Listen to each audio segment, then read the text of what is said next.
All right, now this technique is going to take a little bit of playing around with to get it right. In this case, I'm going with triangular patterns similar to the same setup that you saw in the example image. And basically it's a color overlay over the top of it. Now this one I would probably play around with the colors a little bit more, have a little bit less of this pinkish color that came through, a little bit more even tone.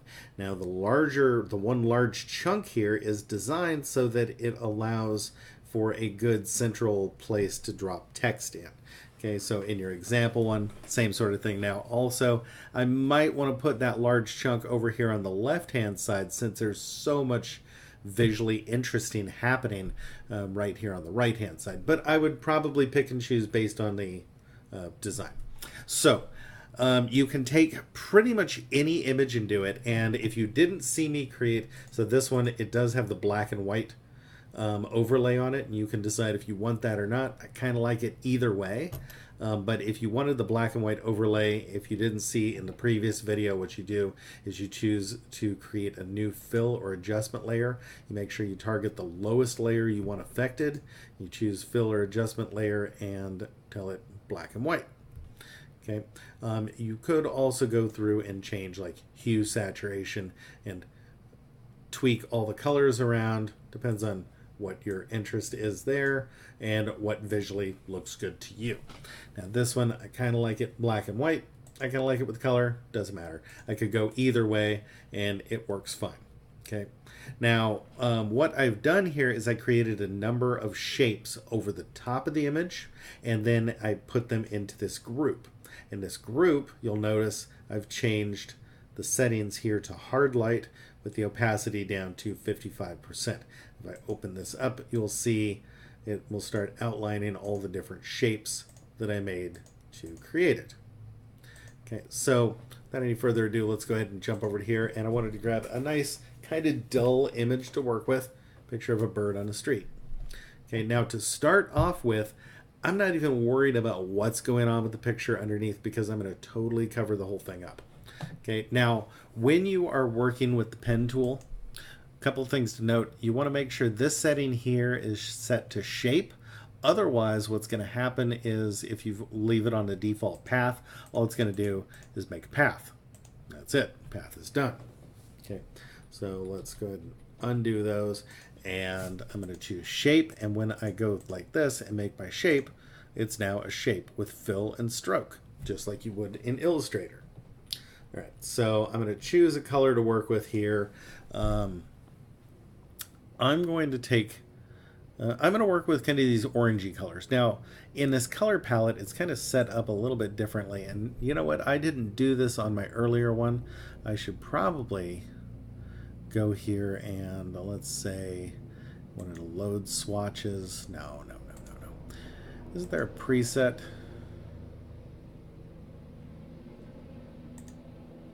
Nope.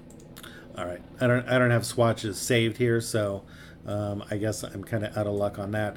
But what I can do is just manually choose ones that are kind of in the orange family. I don't know if that's going to work or not, but that's what I'm going to go with. All right, so I'm going to start with one larger shape here that's kind of just go along the back of the pigeon like so. Okay, now this is going to be the larger one that will be the base for my text. You can work with squares, you can work with triangles, you can work with any shape that you want. Okay, triangles look nice because they kind of create an interesting, very active dynamic while there's not really anything going on. So they're good for that. I'm going to go ahead and stay with that. Now at this point, I'm not worried about what color this is. Okay, so I will go ahead and pick where my next one's going to go. I'm just going to start out here. So I start out there. Now this one, I don't care that it's a triangle, it goes off the page. As far as it's concerned, it's a triangle. And I know that I'm closing the loop when I mouse over this and you get that little circle next to the pen tool. Okay, and I'm doing this with the pen tool because it's good for making irregular shapes. Okay, and I drop that one in like so. Let's drop this one in like this.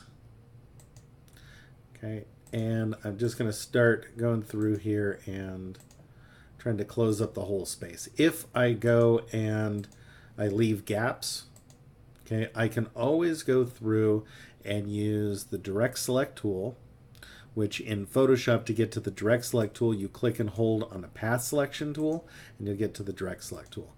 And I can click that and move around individual anchor points.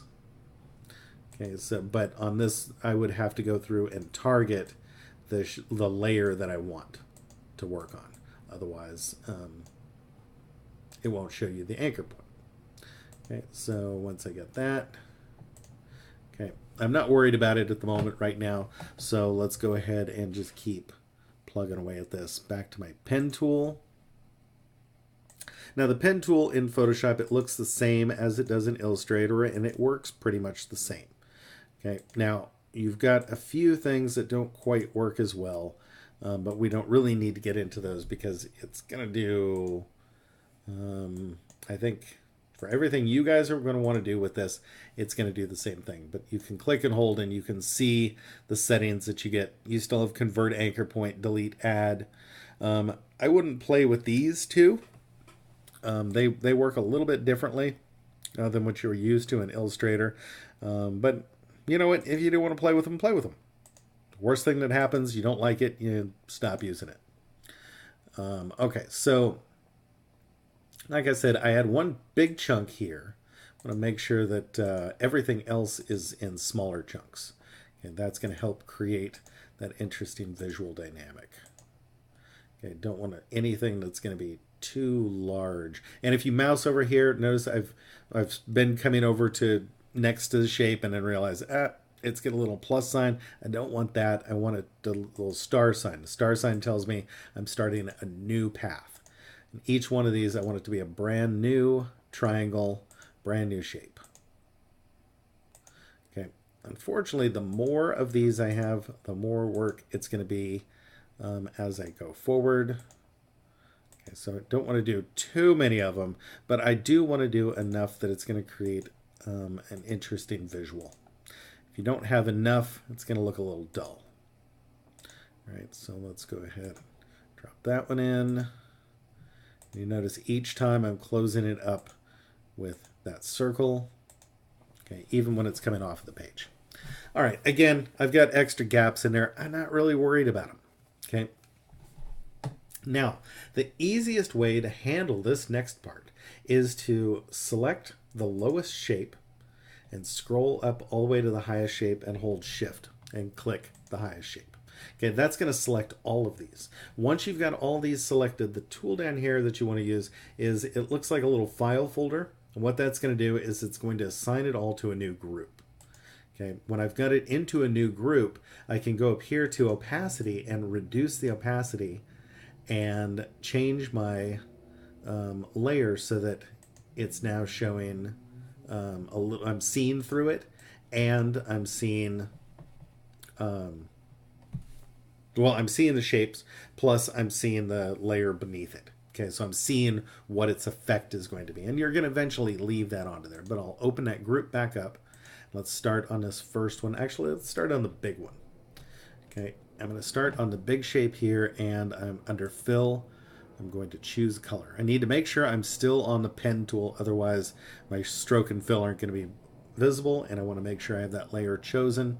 And then I pick a color. All right. And then I'm just going to go through and pick colors for each.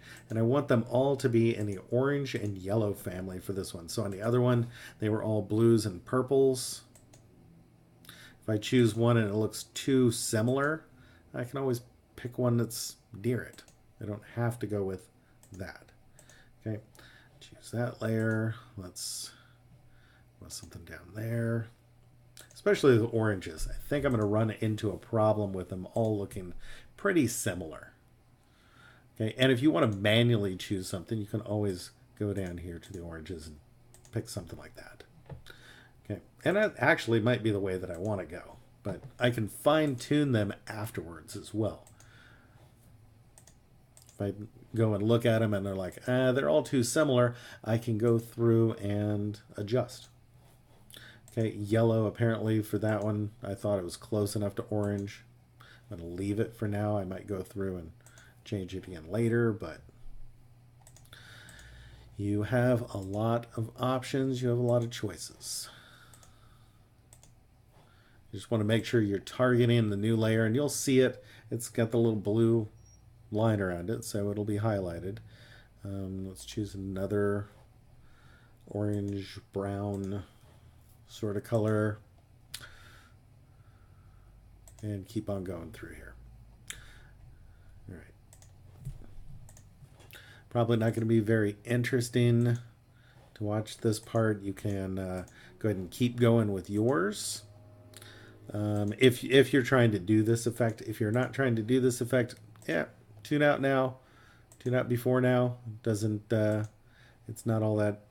I mean, if you're not wanting to do this, you're not wanting to know how to do it, then you're fine. You don't. I mean, it's just a technique. It's another tool at your disposal. That's the main purpose of it. Okay, I want to make sure that you've got enough tools to work with that you know you can see something and have an idea of maybe how to recreate it. Maybe not exactly how they did it, but, and all that just comes with experience. The more you work with the tools, the more experience that you get. Okay, so like I said, yeah, a lot of these are looking pretty similar, so I can go back here and maybe choose that layer, and let's manually make that a little bit darker. Okay, and let's choose that one. Make it a little bit lighter, too similar to that one.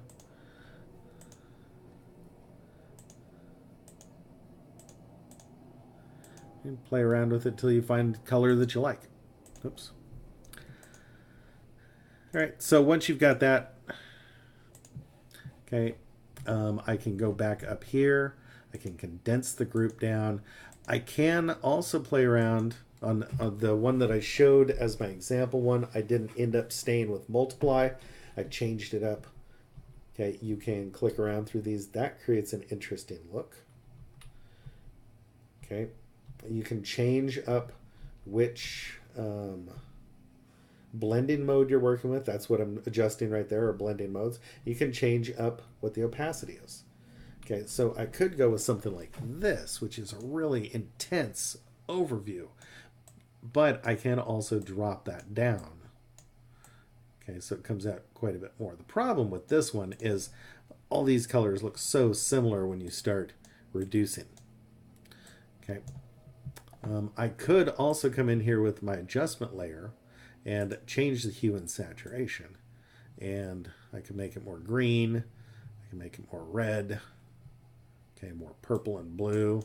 Okay, so you've got a lot of ways that you can play around with this.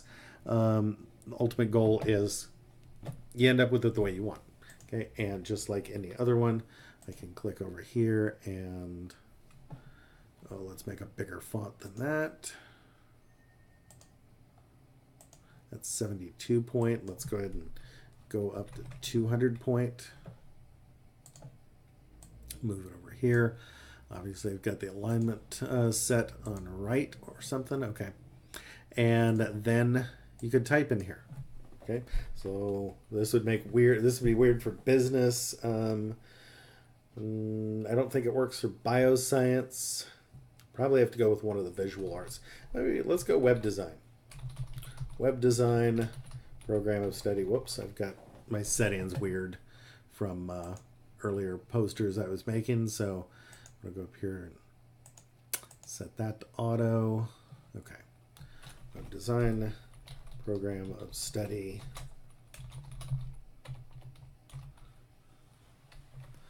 Okay. And again, it's just a matter of figuring out what is going to work for your poster. 250 for that. Let's take and move that on over here. Program of stud, that doesn't work. Study. Okay.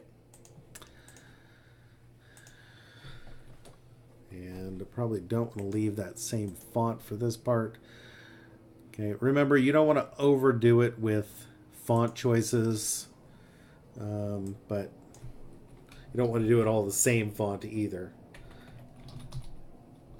Cheyenne High School CTE program. Okay, and then let's put in my last part, which I would put right down here. Click, and let's make that more of a standard sort of font you would expect to see. Make an appointment with your counselor for more information. And yeah, it's way too big. That's okay. Just gonna click there, turn it down to 72 point, and maybe 90 point. That's better. All right, so 90 point stands out a little bit better. Go in there and spelled more wrong.